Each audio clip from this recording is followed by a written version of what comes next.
Buen día para todos. Para hoy vamos a empezar a ver lo que son los modelos de vectores autorregresivos. Entonces digamos que los modelos que hemos visto hasta la fecha, todos estos modelos que hemos visto corresponden a modelos univariantes. ¿Qué significa eso? Son modelos en donde la variable de interés se explica en función de su propio pasado, ¿no? La variable y, el comportamiento de la variable y, pues se va a explicar en función de su propio pasado y en función de una serie de errores, ¿no? Entonces hablamos de los modelos AR, de los modelos MA, de los modelos ARMA, de los modelos ARIMA, que son los modelos integrados. Entonces todos estos modelos simplemente son modelos univariantes. Su comportamiento se explica en función de su propio pasado y en función del ruido blanco. Ahora vamos a analizar modelos de series un poco más sofisticados, si se quiere.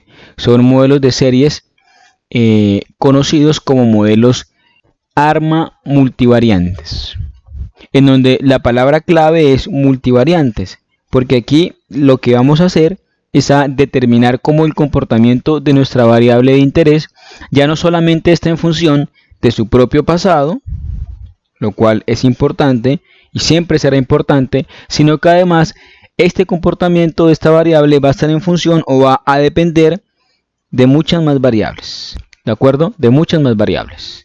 Entonces, dentro de estos modelos multivariantes o dentro de estos modelos ARMA multivariantes, el más popular o el más conocido de todos es el modelo de vectores autorregresivos, que es un modelo desarrollado por Sims hacia 1980.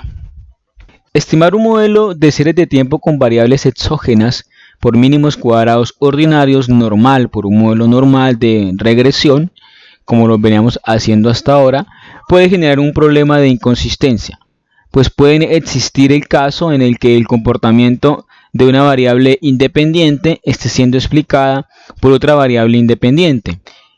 Y todo en últimas va a depender de la teoría, pues es la teoría la que me va a decir cuál relación es la que es de interés o no. Una de las claves importantes de los modelos autorregresivos o de los modelos VAR es que no depende de la teoría, pues todas las variables son endógenas. Como lo vamos a ver ahora, un modelo de vectores autorregresivos VAR se representa a través de un sistema de ecuaciones simultáneas, el cual supone que todas las variables son endógenas. Entonces, si partimos de un sistema de ecuaciones simultáneas, vamos a tener tantas ecuaciones como variables explicativas tengamos. Entonces, como lo vamos a ver ahora de nuevo, en nuestro modelo van a haber tantas variables explicativas como variables explicadas, porque lo que hace el modelo de vectores autorregresivos es estimar, de nuevo, tantas ecuaciones como variables haya. Entonces, si tenemos, por ejemplo, que el comportamiento de y está en función de dos variables más, de x y de z, por ejemplo, vamos a tener tres ecuaciones en nuestro sistema. Una que va a estar explicada por el comportamiento de z y de x, esa será y. Otra en donde x va a estar explicada en función del comportamiento de y de z. Y la última, z, que va a estar explicada en función del comportamiento de y de x. Entonces ahí vamos a tener tres ecuaciones. Y vamos a tener a la vez tres variables explicativas y tres variables explicadas. Porque en los modelos VAR se estiman como un modelo, de nuevo, de ecuaciones, como un sistema de ecuaciones simultáneas, en donde todas las variables van a ser endógenas, porque todas van a depender de todas. Al todas las variables ser endógenas, este modelo en sí pues no depende de la teoría, porque se puede decir que va a estimar todas las posibles combinaciones que pueden existir entre las variables. Entonces no va a depender de la teoría, porque uno en últimas va a escoger la relación funcional que mejor se ajuste a lo que uno está buscando, ¿de acuerdo? Y eso, ¿por qué es? Pues porque todas las variables son endógenas en nuestro modelo VAR. Entonces, un tipo de modelos que minimiza este tipo de problemas son los VAR, ¿no? Es decir, justamente los modelos de endogeneidad pueden ser resueltos a través de un modelo VAR. ¿Por qué? Pues porque parte de un sistema de ecuaciones simultáneas. Estos modelos tienen 4 características fundamentales. Primero, permite estimar un sistema de ecuaciones simultáneas. Segundo, al permitir estimar un modelo de ecuaciones simultáneas, lo que hace es que me corrige el problema de endogeneidad. Tercero, es el indicado para modelar series de tiempo estacionarias, ¿no? Como vamos a ver ahora, estos modelos parten, al igual que lo que hemos visto hasta ahora, del supuesto de que las series deben ser estacionarias. Y por supuesto, estos modelos tienen un mejor desempeño que los modelos univariantes, ¿no? Porque ya estaríamos explicando el comportamiento de una variable en función de otras variables y no solamente ella misma, ¿no? Por ejemplo, ya podemos estar explicando el comportamiento de la producción, no solamente en función de la producción pasada, sino de otras variables, que sé yo, inversión, consumo, en fin, un montón más de variables. Esta es la representación de un modelo var de orden P, pero con 2 variables. Fíjese que tenemos una y 2 ecuaciones. Tenemos un sistema de ecuaciones simultáneas, en este caso de 2 ecuaciones. ¿Por qué de 2 ecuaciones? Porque tenemos 2 variables explicativas. Entonces vamos a tener tantas variables explicativas como variables explicadas. Entonces, ¿cuáles son mis variables? Y1 y Y2. ¿Listo? Y1 es una variable, Y2 es otra variable. En la primera ecuación tenemos que Y sub 1t es igual a beta 1, 0, que es la constante del primer modelo. Vamos a simbolizarla como 1, 0 para indicar que es el modelo número 1. Entonces beta 1, modelo número 1, 0 para indicar que es la constante. Beta 1, 1 es el beta del primer modelo, de la primera variable. El rezago de y sub t, y1t a la menos 1, ¿cierto? Que es la misma variable. Ahí se implementa hasta ahora nada nuevo, es el pasado de ella misma. Y de ahí va más, ¿cierto? ¿Hasta cuándo? Hasta bp de y1t a la menos p, ¿no? Por eso es de orden p. ¿Listo? Porque tiene p rezagos. Más, ahora cambia. Ahora decimos alfa 1, 1, ¿cierto? El alfa del primer modelo, el primer alfa. ¿De quién? De la variable y sub 2. ¿Listo? Y sub 2t a la menos 1. Luego alfa 1p, y2t a la menos p, que sería el orden p, de nuevo, y el error que sería u sub 1t.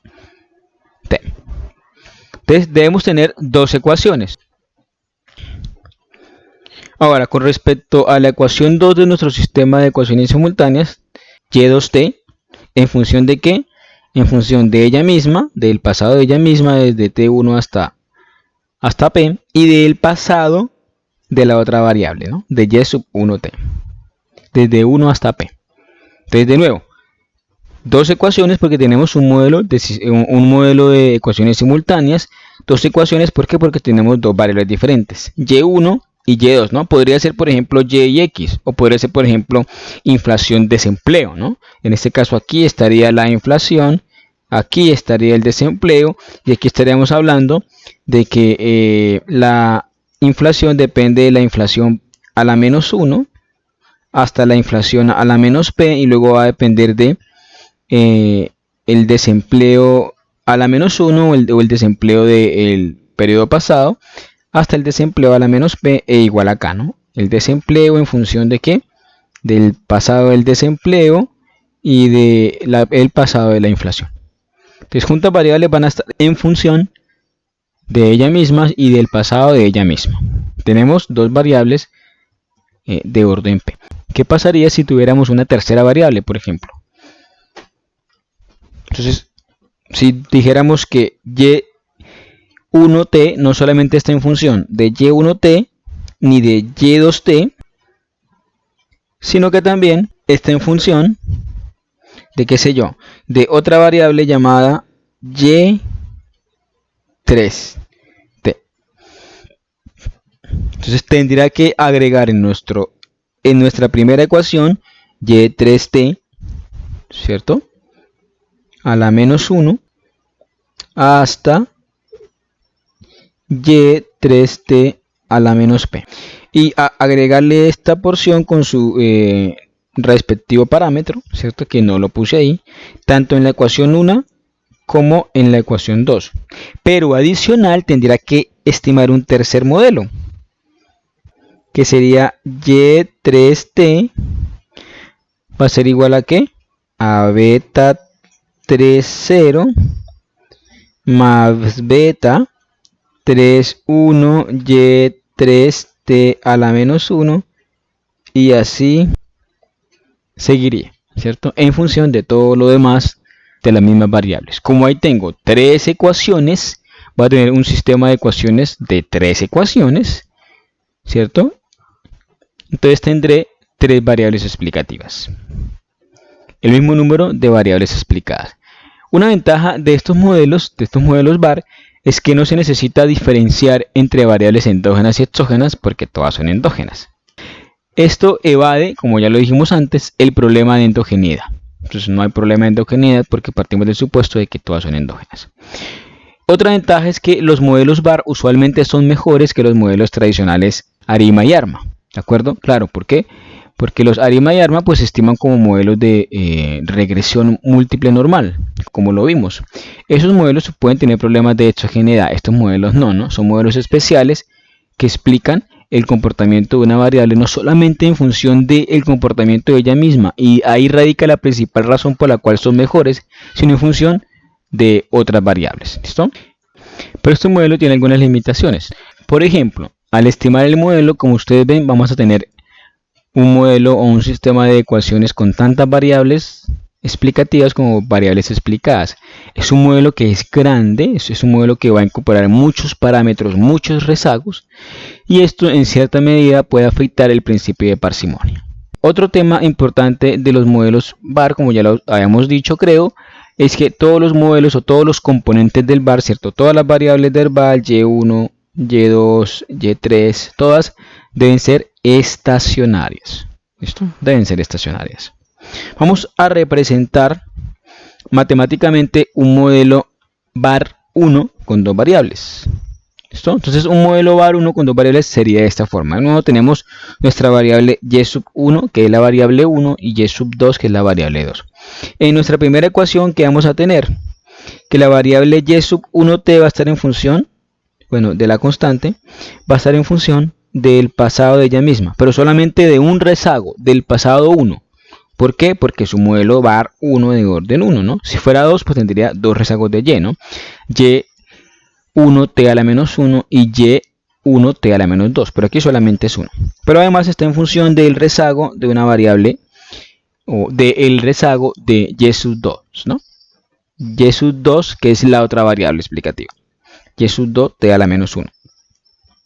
Y nuestra segunda ecuación del sistema de ecuaciones simultáneas, pues me dice que y sub 2t va a estar en función de y2 t a la menos 1, el rezago 1 de nuevo porque es un modelo VAR 1, y también va a estar en función del rezago 1 de yt, o de y1t mejor, ¿cierto? Que es de la otra variable. Ahora esto lo podemos representar de forma matricial. El vector de y1 de las y, que sería y1t, y2t, el vector de las constantes, la matriz de los beta estimados o de los betas, multiplicada por el vector de los y el vector de los errores, ¿no? Entonces uno puede abreviar esto o escribir de forma matricial como de esta forma, ¿no? Y sub t, b o v, que sería el vector de las constantes, a, que sería la matriz de los parámetros, yt a la menos 1 más u de t. ¿Listo? Es una forma como de representarlo simplemente. La pregunta es, ¿cuándo usamos un modelo VAR? Entonces la respuesta es clara, y es: usamos un modelo VAR cuando quiero explicar el comportamiento de mi variable en función no solamente de ella, sino de otras variables. Pero hay otros argumentos adicionales que debemos tener en cuenta cuando vayamos a estimar un modelo VAR. ¿De acuerdo? Porque, como lo vamos a ver posteriormente, también hay otros modelos llamados los modelos BEC, que se puede decir que son los modelos hermanos de los modelos VAR. Son los modelos de vectores autorregresivos, modelos BEC. ¿Listo? Entonces yo la verdad tengo que decidir entre qué modelo estimar, si un modelo VAR o un modelo BEC. ¿De qué va a depender que yo estime un modelo VAR o un modelo BEC? De dos conceptos que ya los vimos parcialmente, o por lo menos el primero. Uno, la integración, y otro, la cointegración. ¿Listo? Entonces, ¿qué es la integración? La integración, si ustedes se acuerdan, cuando estábamos viendo lo de las raíces unitarias y demás, hablábamos de que una serie integrada es una serie estacionaria diferenciada. Recuerdan ustedes que nosotros decíamos, bueno, vamos a trabajar con series estacionarias. Pero ¿qué pasa si no es estacionaria? Pues la volvíamos estacionaria. Una forma de volverla estacionaria era diferenciándola. ¿Recuerdan? Entonces, si yo tengo una serie que la volví estacionaria a través de la primera diferencia, decimos que esa serie es integrada de orden 1. ¿Listo? Tuve que diferenciarla una vez para volverla estacionaria. Es integrada de orden 1. Si yo tuve o tengo una serie que tuve que diferenciarla 2 veces para volverla estacionaria, aclaro, esto es muy poco común, o sea, no es tan común, tengo una serie integrada de orden 2. Pero si yo tengo una serie que no tuve necesidad de integrarla para volverla estacionaria, perdón, no tuve necesidad de diferenciarla para volverla estacionaria, se dice que tengo una serie integrada de orden 0. Es una variable que está en sus niveles y no tuve que diferenciarla para volverla estacionaria. ¿Listo? Entonces, sea cual sea el numerito que va adentro, lo claro es que una serie integrada es una serie estacionaria. Será integrada de orden 0 si no tuve que hacer nada para volverla estacionaria. Será integrada de orden 1 si la diferencié una vez para volverla estacionaria. Será integrada de orden 2 si la diferencié 2 veces para volverla estacionaria. Y el otro concepto es la cointegración. ¿Y qué es la cointegración? Es cuando la combinación de dos variables que no son estacionarias producen una variable estacionaria. Entonces, si yo tengo dos variables que no son estacionarias, ¿cierto? Que yo las tengo en sus niveles y no son estacionarias, y al realizar una combinación entre estas dos variables me resulta que la combinación si es estacionaria, entonces decimos que esas series presentan o tienen cointegración. Esas series cointegran, ¿no? Al unir las dos me sale una estacionaria. Entonces, de dos series no estacionarias, la unión de esas dos me resulta una estacionaria. Eso es cointegración. Por lo tanto, de acuerdo con estos dos conceptos, cuando estimo un modelo VAR y cuando estimo un modelo Beck. Entonces, si las series no están integradas, ¿qué quiere decir que no están integradas? Que son integradas de orden 0, ¿cierto? Es decir, que las series son estacionarias, que no tuve que hacer nada para volverlas estacionarias, ¿no? O no están integradas, o son integradas de orden 0. Si mis series cumplen con esta característica, estimo un modelo VAR en niveles, ¿no? O sea, un modelo VAR sin diferenciar, un modelo VAR. Si las series están integradas de orden mayor o igual a 1, es decir, de 1, 2 o lo que sea, es decir, tuve que diferenciarla para poderlas volver estacionarias, entonces son integradas de orden mayor o igual a 1, pero las series no cointegran, ¿cierto? Es decir, yo tuve que diferenciarlas para volverlas estacionarias. Quiere decir que en niveles no eran estacionarias. ¿Listo? Tuve que diferenciarlas. Pero resulta que yo las tengo en niveles y hice una combinación de ellas dos, ¿cierto? Si hice una combinación de ellas dos estando en niveles y la combinación me produce una variable que no es estacionaria, es decir, no cointegran, ¿cierto? No cointegran. Si quiere, para el video hoy analícenlo un poco más, ¿cierto? De nuevo, si las series están integradas de orden mayor o igual a 1, tuve que diferenciarlas para volverlas estacionarias, pero no cointegran, es decir, yo hice la combinación lineal de ellas dos sin diferenciar obviamente en niveles y esa combinación me resulta una variable no estacionaria, es decir, no cointegran, estimo un modelo VAR en diferencias. ¿Listo? Estimo un modelo VAR en diferencias. Pero si las series están integradas, de nuevo tuve que diferenciarlas para poderlas integrar, y además cointegran, es decir, la unión de esas dos series en niveles, ¿cierto?, que son no estacionarias, me produce una estacionaria, es decir, cointegra, se estima un modelo Beck, que es un modelo de vectores autorregresivos.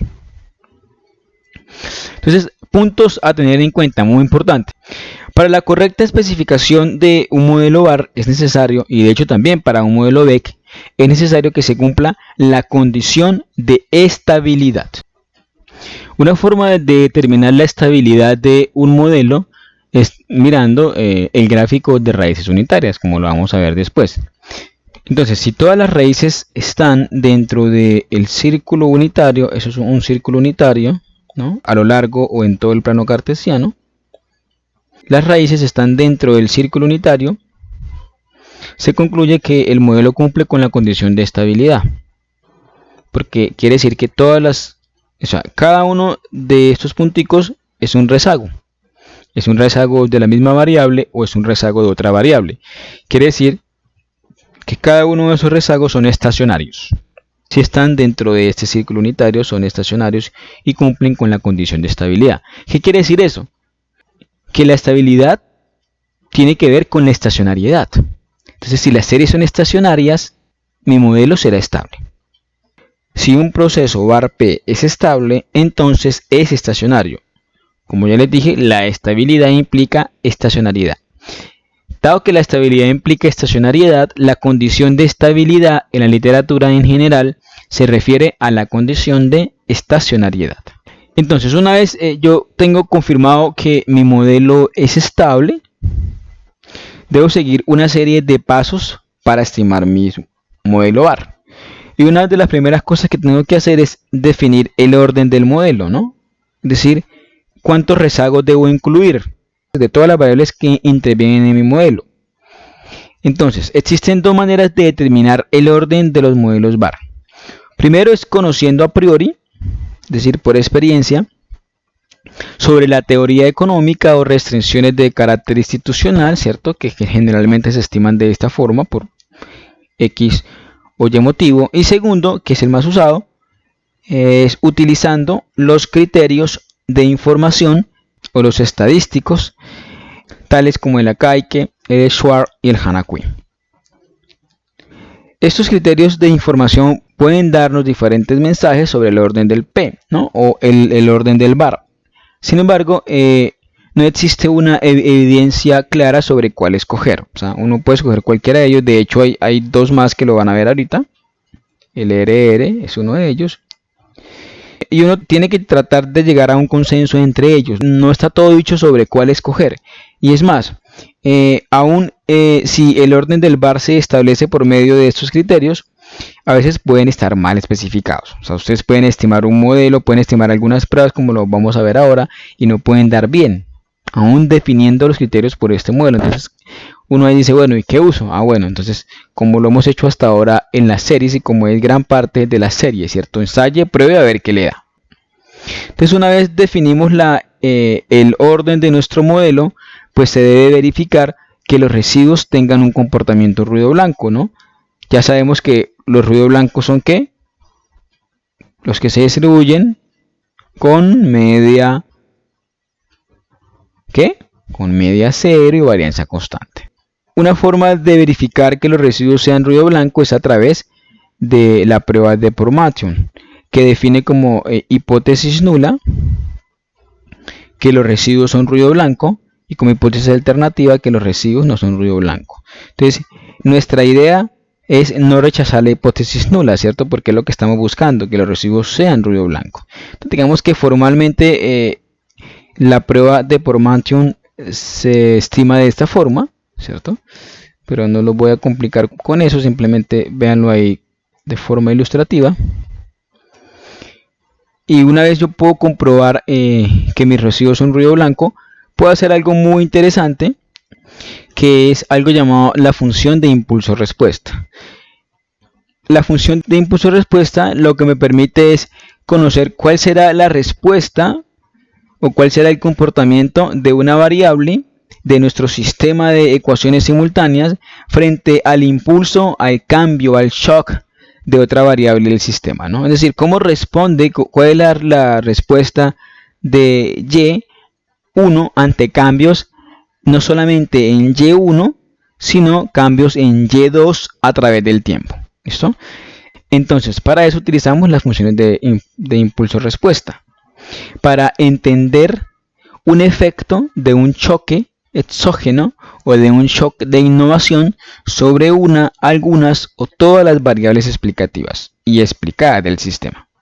Entonces, en este caso no estamos interesados en la media del sistema, sino en las variaciones de las variables alrededor de sus medias. Por lo tanto, podemos asumir que la constante o que el intersecto es igual a 0. ¿Listo? Entonces ahora vamos a ir a la práctica, vamos a estimar un modelo, un modelo bar, ¿de acuerdo? Esto lo pueden leer del capítulo 5 del libro de Enders, series de tiempo aplicadas a la econometría. Para este ejercicio vamos a usar la base de datos que se llama clase bar, para que la bajen por favor y sigan el ejercicio.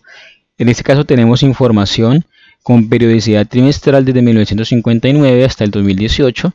Tenemos datos del consumo, del ingreso y de la inversión. Entonces digamos que lo primero que uno tiene que hacer es más o menos conocer las series.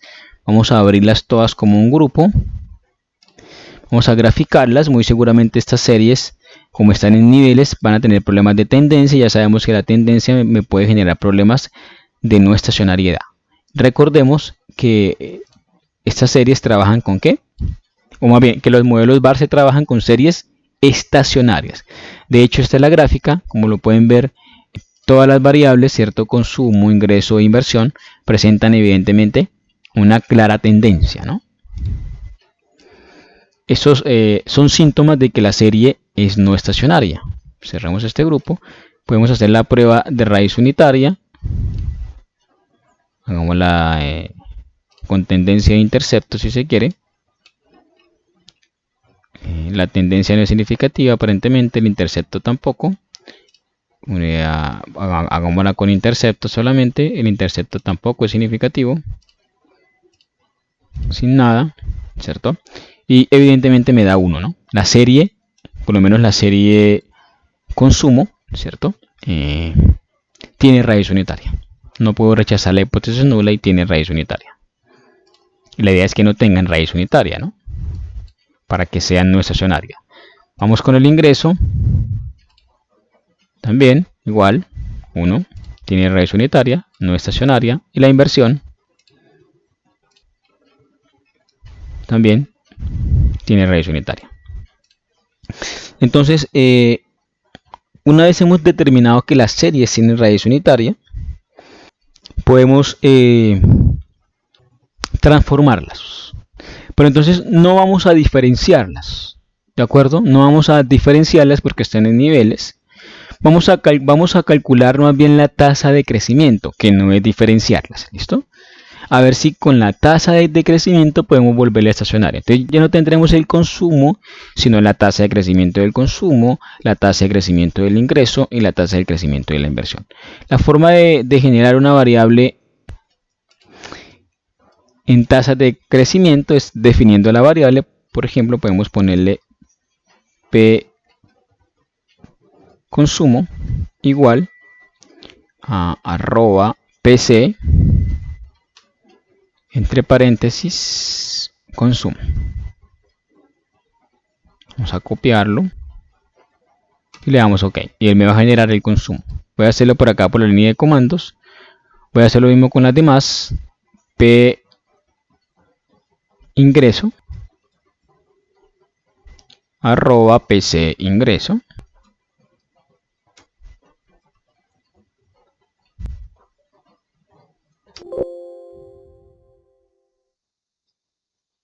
Aquí me faltó escribirle series, ¿cierto?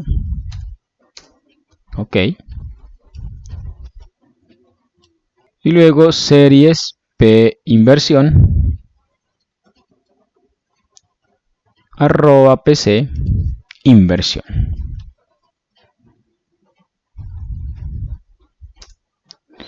Y se genera, ¿no? Tenemos las tres variables. De nuevo, la vamos a graficar como un grupo, ¿cierto? gráficas múltiples, y ya vemos que se comportan de esta forma, ¿no? Todas están centradas con una media constante y ya muy seguramente pues no tienen raíz unitaria, por lo tanto son estacionarias, sin necesidad de diferenciarlas. Es un tema que lo pueden hacer, claro. Ahora, si ya tienen una serie que es una tasa de crecimiento, como por ejemplo la inflación y demás, pues va a ser difícil. No van a poder calcularle la tasa de crecimiento, ¿no? Porque sería el crecimiento del crecimiento, y si toca diferenciarla, ¿listo? Pero igual vamos a hacer la prueba. Tenemos esto, ¿cierto? Con el consumo. Ya me da menor que 0,05. No tiene raíz unitaria, es estacionaria. El ingreso no me da, ¿cierto? Vamos a catear con el ingreso, con intercepto. Con intercepto sí me da porque es significativo, ¿lo ven? Menor que 0,05, es estacionaria, no tiene raíz unitaria. Y la inversión también, ¿cierto? Menor que 0,05, no es estacionaria, perdón, no tiene raíz unitaria, es estacionaria. Entonces las volví estacionarias. Cuando ya tengo mis variables, ya estoy seguro de que mis variables son estacionarias. Ahora lo que hago es estimar nuestro modelo. ¿Sí? Estimar nuestro primer modelo VAR. Estimar nuestro sistema de ecuaciones simultáneas. Para ello, escojo las variables, ¿no? Entonces, escojo las variables, la tasa de decrecimiento de las variables, ¿no? Consumo, inversión e ingreso. Le doy clic izquierdo, lo abro como un modelo VAR, aquí me está diciendo. Y aquí me va a decir, bueno, ese es el periodo, ¿cierto? Como variables exógenas van a estar la constante y las variables endógenas van a estar el consumo, la inversión y el ingreso, ¿no? La tasa de crecimiento, diciendo que me va a estimar 3 modelos. Estos lag, este número de orden, dejémoslo ahí por defecto, siempre sale 2. Y aquí van a salir los tipos de modelos VAR que hay. El modelo VAR, que es el que vamos a estimar nosotros. El VEC, ¿cierto? Que es el modelo de vectores, el vector de error o el vector de corrección de error. Y el VAR bayesiano, que no lo vamos a ver. Entonces vamos a darle por ahora OK, ¿cierto? Y esta es nuestra estimación de nuestro VAR, por así decirlo. Entonces fíjense que aquí me va a decir, él me va a estimar 3 modelos. Uno para el consumo, uno para la inversión y uno para el ingreso. Fíjense que aquí el consumo me está diciendo que está en función de ¿qué? Como la estimación de este VAR por defecto se estimó con 2 rezagos, con 2 lags, ¿cierto? Acá. Entonces él me va a estimar 2 lag o 2 rezagos para cada modelo. Entonces el consumo en función de 2 rezagos del consumo. El primer valor es el valor del beta estimado. Entre paréntesis está el error estándar. Y entre esos corchetes cuadrados está el t-statistic, ¿no? Para mirar la significancia. Me dice que el consumo va a estar en función de 2 rezagos de la inversión. Y el consumo va a estar en función de 2 rezagos del ingreso. Me muestra la constante para ese modelo, para el modelo del consumo. Y me muestra los estadísticos para el modelo del consumo. El R cuadrado, el R cuadrado ajustado, algunos criterios, la prueba F. Y lo mismo me va a hacer para la inversión. La inversión en función de ¿qué? De 2 rezagos del consumo, de 2 rezagos de la inversión, que es ella misma, y de 2 rezagos del ingreso, la constante y las estadísticas. Y así para el ingreso, ¿no? Tengo un sistema de ecuaciones simultáneas con 3 variables porque tengo, o con 3 ecuaciones porque tengo 3 variables, ¿no?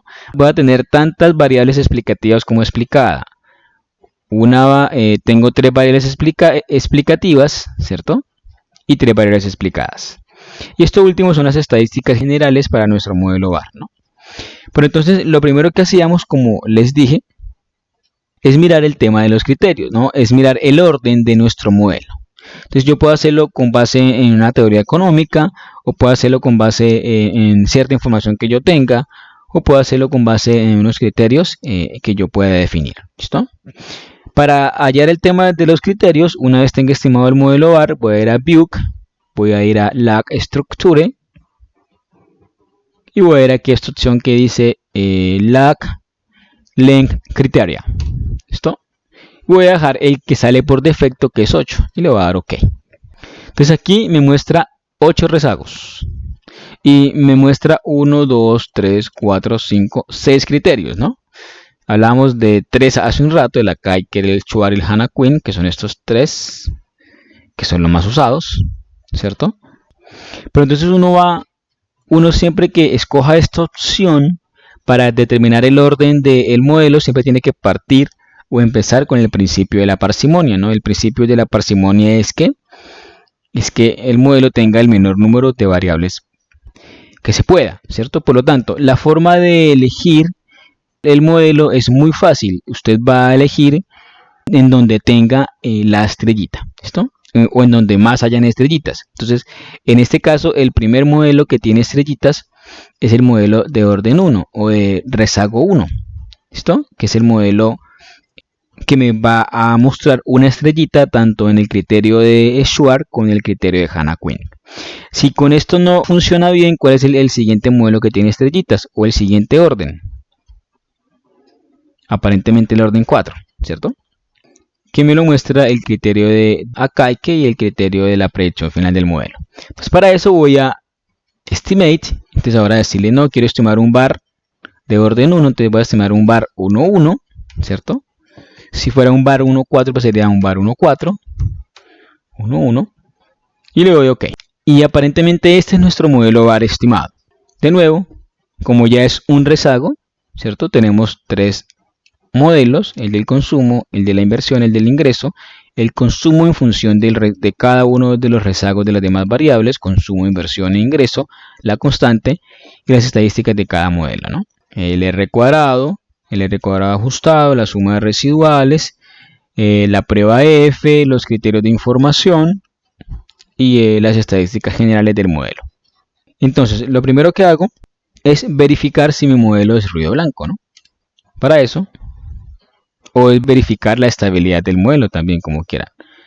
Para verificar la estabilidad del modelo a través de la gráfica de raíces unitaria, vamos a View en el modelo estimado, la estructura, y vamos a ver por acá R-Rot Graph, ¿cierto? Y voy a tener 3 punticos porque tengo un modelo de orden 1, ¿no? Entonces tenemos un rezago para cada variable. Si fuera un modelo de orden 2, tendríamos 6 punticos, ¿no? Serían 2 rezagos para cada variable. Aquí solamente tenemos 3 porque tenemos un rezago para cada variable. Todos están dentro de la raíz, ¿no? Todos están dentro del círculo unitario. Esto es 1, ¿lo ven? Este es menos 1, este es menos 1 y este es 1. Entonces, por lo tanto, puedo concluir que mi modelo tiene condiciones de estabilidad. Sigo con mi modelo. Entonces ahora, una vez probé que es estable, voy a probar si el residuo se comporta como un ruido blanco, ¿no? A través de la prueba de Pormantium, que ya dijimos que tiene como hipótesis nula que los residuos son ruido blanco, es decir, no hay autocorrelación serial. Y como hipótesis alternativa, que los residuos, la nula es que son ruido blanco y no hay autocorrelación serial. La alternativa es que no es ruido blanco y por lo tanto sí hay autocorrelación serial. Para eso, de nuevo, el modelo estimado, el bar 1, voy a View, voy a Residual Text y voy aquí en donde dice Pormantium Autocorrelación Text.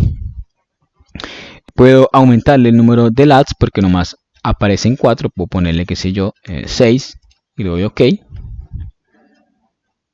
Y lo que miro es la probabilidad de estos residuos. La estimación pues no va a incluir el primer rezago o el primer LAT, ¿cierto? ¿Por qué?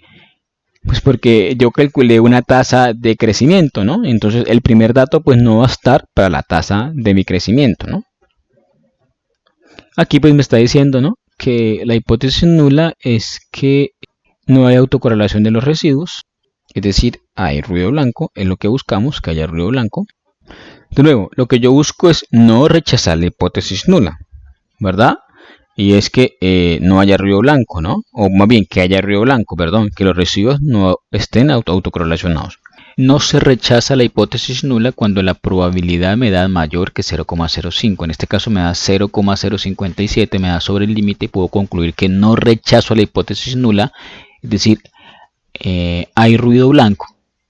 Obvio está sobre el límite, ahora intentamos otra especificación, pero por ahora puedo concluir que el modelo pues pasa esta prueba de estabilidad, no hay autocorrelación entre los residuos y pues en general este modelo es estable, ¿no? Si mi modelo es estable, entonces mi modelo es estacionario.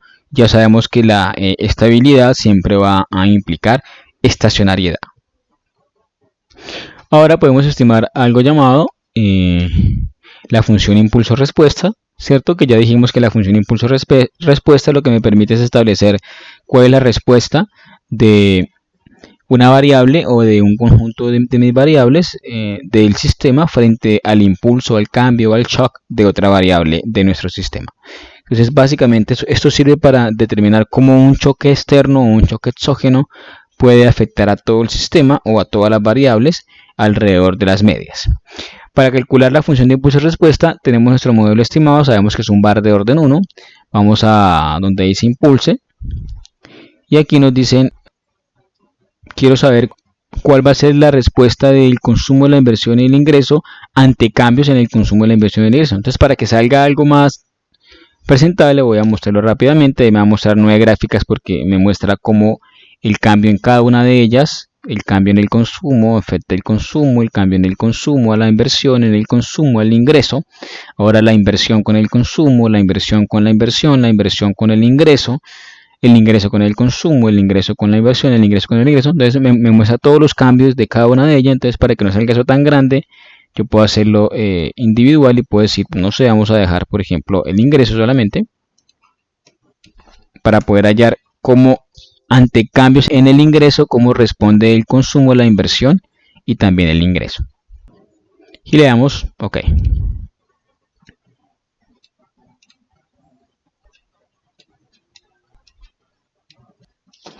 Bueno, aquí medio las organicé, cómo responde el consumo ante cambios en el ingreso, cómo responde la inversión ante cambios en el ingreso y cómo responde el ingreso ante cambios en el ingreso. Entonces aquí quiero determinar cómo un cambio en el ingreso me afecta a todo el sistema, ¿no? Me afecta a cada una de las variables. Esto me muestra cuál es el comportamiento que va a registrar cada una de ellas ante un cambio en el ingreso a lo largo de a lo largo de 10 periodos, que en este caso serán 10 trimestres. Se observan o las innovaciones o los cambios se hacen más o menos teniendo en cuenta 2 desviaciones estándar. Y la pregunta es, ¿cómo lo analizo? Entonces lo primero que hago es mirar el cambio en el mismo, o sea, el cambio de la variable o de la que me va a generar el shock, el cambio de ella misma, ¿no? Es decir, en este caso, cómo responde el ingreso ante cambios en el ingreso. Entonces yo me paro sobre el primer puntico, aquí, ¿cierto? Entonces ese primer cambio me dice que hay un cambio de 0,89, entonces ese es el cambio del ingreso. Entonces por un cambio de 0,89 en el ingreso, en el periodo 1 no van a haber cambios sobre el consumo, ni tampoco en el periodo 1 van a haber cambios sobre la inversión, ¿no? Pero ese cambio en el periodo 2 aproximadamente me va a generar que el consumo se me disminuya en 0,018, mientras que la inversión se me disminuya, me paro en el punto 2, ¿cierto? En 0,32. ¿Listo? Eso es como responde. Pero al final digamos que lo interesante de todo esto que va a hacer, bueno, yo puedo estimar de nuevo el impulso para, qué sé yo, 20 periodos, ¿cierto? Y me va a mostrar algo así. Digamos que lo importante de esto es que vimos que cambios porcentuales o un cambio porcentual de 0,89 creo que era en el ingreso me genera los cambios que ya dijimos tanto en el consumo como en la inversión. Pero una conclusión importante de esto es que este cambio o este shock del ingreso puede considerarse como un shock transitorio, porque al cabo de, qué sé yo, de 6 periodos en el consumo, de más o menos 9 periodos en el ingreso y de otros 6 periodos en el consumo, al cabo de ese tiempo nuestra variable retorna a su equilibrio, ¿no? Es decir, todas las variables se van a estabilizar alrededor de la media, alrededor de 0. Y el shock tiende a desaparecer. Entonces quiere decir que un cambio en el ingreso lo que hace es que me genera una perturbación, me genera un cambio, un shock en el ingreso, en el consumo y en la inversión, pero eso es transitorio, porque al cabo de 6 periodos, 7 periodos, todo vuelve a su normalidad. Los shocks permanentes son los que me generan que esta variable nunca vuelva al equilibrio, ¿no? Que nunca retorne al equilibrio que es cero, sino que se vaya, ¿no? Se aleje cada vez más o quede definitivamente alejada en un valor constante del equilibrio. Esos son los shocks permanentes. Uno pudiera analizar esto, no sé, vamos a suponer que hubo un impuesto, ¿cierto? Como el IVA. Es un impuesto que afecta al consumo, entonces uno podría mirar cómo responde el consumo o cómo afecta el consumo mejor a las demás variables. Y uno podría suponer que el IVA hizo que el consumo aumentara en cierto valor, entonces como ese cambio en el consumo me va a afectar al consumo mismo, a la inversión y al ingreso. Y aquí básicamente lo que me va a decir es que un cambio en el consumo, me genera en el mismo periodo un cambio también en el consumo, pero también me genera un aumento en la inversión y un aumento en el ingreso. Esto también es transitorio, eso también al cabo de ciertos periodos retorna al equilibrio y desaparece ese efecto del cambio en el consumo. Entonces recordarán que en la prueba de Purmantion, con este modelo que es un bar de orden 1, ¿no? Nos dio sobre el límite, nos dio 0,05, ¿no? Nos dio el 5% sobre el límite. Entonces podemos intentar estimar el otro modelo a ver qué pasa, ¿no? ¿Recuerdan qué otro orden era? Que nos decía la prueba de la estructura. Nos decía que el otro modelo era el modelo con 4 rezagos, ¿no? Entonces vamos a estimar este modelo. 1, 4, le damos a aceptar, ¿cierto? Tenemos de nuevo el modelo con 4 rezagos, le vamos a dar view, le vamos a dar la prueba de estabilidad con la prueba gráfica, todas están dentro de la raíz unitaria, es estable, también podemos hacer lo mismo pero con la tabla, ¿verdad? Todos son menores a la unidad, ¿no ven? Entonces tiene raíz unitaria, todos los rezagos. Y podemos hacer la prueba de Purmantion, ¿no? Y aquí nos da muy cercana también, pero bueno, por lo menos se nos pasa un poco más, ¿no? Es 0,0523. ¿Listo? Aquí nos da la prueba de Purmantion, nos da mayor que 0,05, por lo tanto no rechazamos la hipótesis nula. Recordemos que la hipótesis nula me dice que los residuos que no hay autocorrelación residual, quiere decir que hay ruido blanco. ¿Listo? Y es lo que buscamos.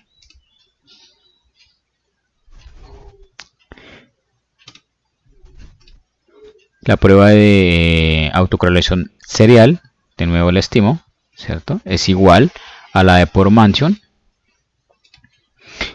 También, ¿no? Es una prueba que se usa para eso. La hipótesis nula es no hay autocorrelación serial, dado que la probabilidad es mayor que 0,05.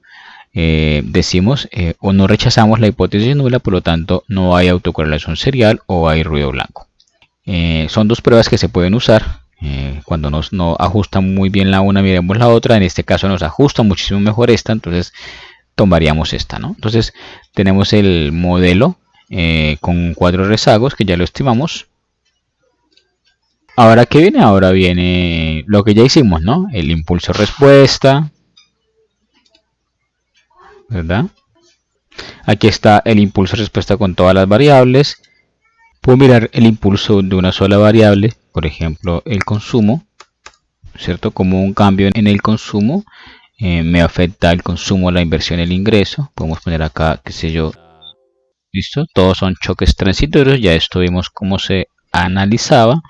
Y ahora lo que vendría sería pues el pronóstico, ¿verdad? Tengo dos modelos que aparentemente ajustaron bien, aunque parece que ajustó mejor este que el otro, pero tengo dos modelos. Ahora vendría el pronóstico y ahí uno puede comparar estos criterios de información, ¿cierto? Para saber con base en ese criterio pues qué modelo escoger. También podemos mirar el pronóstico, ¿no? La raíz media del error cuadrático y comparar qué modelo es el que mejor pronostica y poder escoger, ¿no? Eso es igual como les decía los modelos anteriores, ¿no? Pruebe, ensaya a ver cuál le ajusta mejor y escoge este. Lo importante es que puedan cumplir con todas esas condiciones. Ahora, uno puede mirar que también se cumplan las demás condiciones, ¿no? El test de normalidad y la heterocedasticidad, ¿no? Y demás. Pero por ahora lo del pronóstico y demás lo dejamos para el próximo video para que no nos quede tan largo. Eso les quería hablar sobre el VAR. Ahora les voy a hablar sobre el BEC. Muchas gracias.